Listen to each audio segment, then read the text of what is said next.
जय श्री कृष्णा, राधे राधे। आज की इस वीडियो में हम कार्तिक महीने की पहली एकादशी, जिसे रमा एकादशी कहा जाता है, इसके बारे में जानेंगे।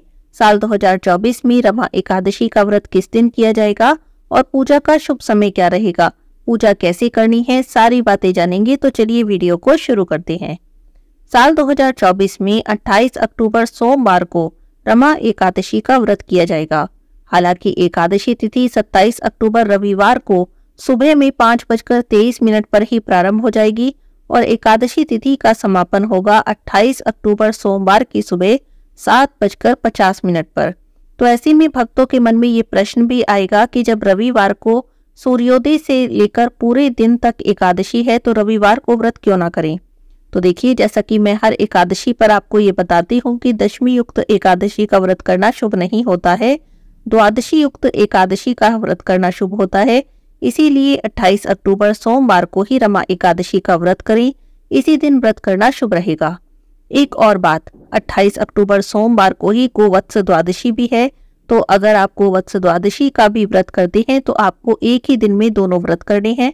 और एक बात का ध्यान रखें, अगर आप केवल रमा एकादशी का व्रत कर रहे हैं और गोवत्स द्वादशी पर आप केवल पूजा करते हैं, उस दिन व्रत नहीं करते हैं, तो भी आपको इस एकादशी पर गाय के दूध से बनी कोई भी वस्तु, कोई भी पदार्थ नहीं खाना चाहिए, क्योंकि गोवत्स द्वादशी पर गाय और बछड़े की पूजा की जाती है और इस दिन गाय का दूध या गाय के दूध से बनी कोई भी चीज जैसे दही हो गई या और कोई भी चीज नहीं खाई जाती है। रमा एकादशी व्रत का पारण 29 अक्टूबर मंगलवार को किया जाएगा, जिसका शुभ समय रहेगा सुबह 6:31 से सुबह 8:44 तक। इस दिन द्वादशी तिथि सुबह में 10:31 पर समाप्त हो जाएगी।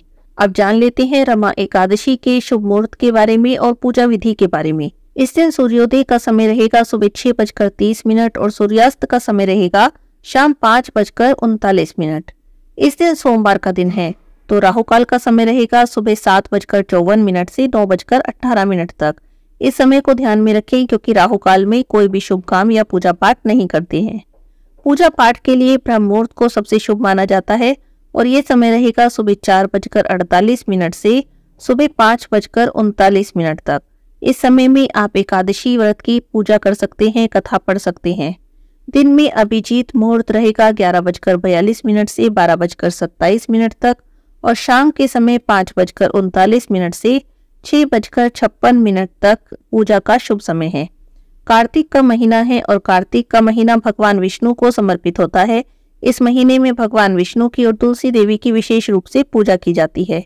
रमा एकादशी के दिन भगवान विष्णु और तुलसी देवी के साथ साथ लक्ष्मी माता की भी विशेष रूप से पूजा की जाती है, क्योंकि इस एकादशी का तो नाम ही रमा एकादशी है और रमा श्री लक्ष्मी जी को भी कहते हैं।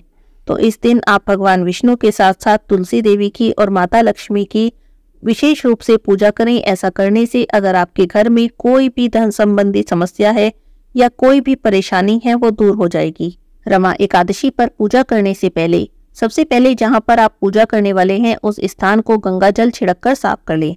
फिर वहां पर चौकी लगा लें, उस पर एक साफ कपड़ा बिछा लें। उसके बाद हमें भगवान की मूर्ति की वहां पर स्थापना करनी है। भगवान को स्थापित करने से पहले उनको पंचामृत से स्नान करा लें। अगर आपके घर में लड्डू गोपाल जी की सेवा है तो आप लड्डू गोपाल जी को भी पंचामृत से स्नान करा लें। अगर आप भगवान विष्णु की पूजा करते हैं तो भगवान विष्णु को लक्ष्मी जी सहित विराजित कर लें। भगवान को विराजित करने के बाद आप भगवान को वस्त्र निवेदित करें, घी का दिया जला लें। अगर घी का ना जला सकें तो तिल का तेल का दिया जला लें और उसके बाद फूल, फल और नैवेद्य भगवान को समर्पित करें। एकादशी व्रत का संकल्प करें।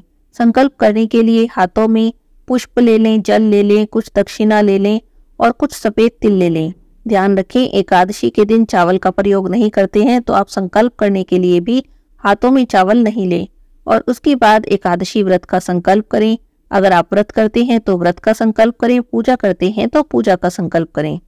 व्रत का संकल्प करने के लिए भगवान से प्रार्थना करें, हे प्रभु, हे दीनानाथ, हे दीनदयाल, आज एकादशी है और मैंने एकादशी व्रत करने का संकल्प किया है। आपकी कृपा से मेरा ये संकल्प पूरा हो, मेरा व्रत निर्विघ्न पूरा हो जाए। और इस तरह संकल्प करके भगवान के आगे जो आपने हाथों में जल पुष्प लिए हैं उन्हें छोड़ दें। कहा जाता है कि अपनी प्रार्थना के साथ भगवान को एकादशी के दिन पान अर्पित करना चाहिए। ऐसा कहा जाता है कि अगर भगवान आपके द्वारा अर्पित किए पान को स्वीकार कर लेते हैं तो आपकी प्रार्थना भी भगवान स्वीकार कर लेते हैं और वह प्रार्थना आपकी पूर्ण हो जाती है। इस बार रमा एकादशी के साथ गोवत्स द्वादशी भी पड़ रही है, तो आप शाम के समय गाय और उसके बछड़े की भी पूजा जरूर करें। एक बात का और ध्यान रखें, अगर आपने पूरे महीने के कार्तिक के व्रत किए हैं तो उन कार्तिक के व्रत का भी आपको नियम से पालन करना है। ऐसा नहीं है कि एकादशी का व्रत है तो आपने कार्तिक के व्रत का नियम छोड़ दिया। जिस प्रकार का भी आप व्रत रखते हैं, तारा भोजन का या चंद्रायन व्रत करते हैं या जैसा भी आप व्रत करते हैं, वो आपको व्रत उसी तरीके से करना है। ऐसे ही एकादशी व्रत पारण में भी ध्यान रखें। अगले दिन जब आप एकादशी व्रत का पारण करेंगे और आपका कार्तिक का व्रत है, तब आप जल और तुलसी दल से अपने व्रत का पारण कर लें या फलों से अपने व्रत का पारण कर लें। आज की इस वीडियो में बस इतना ही। हरे कृष्णा, राधे राधे।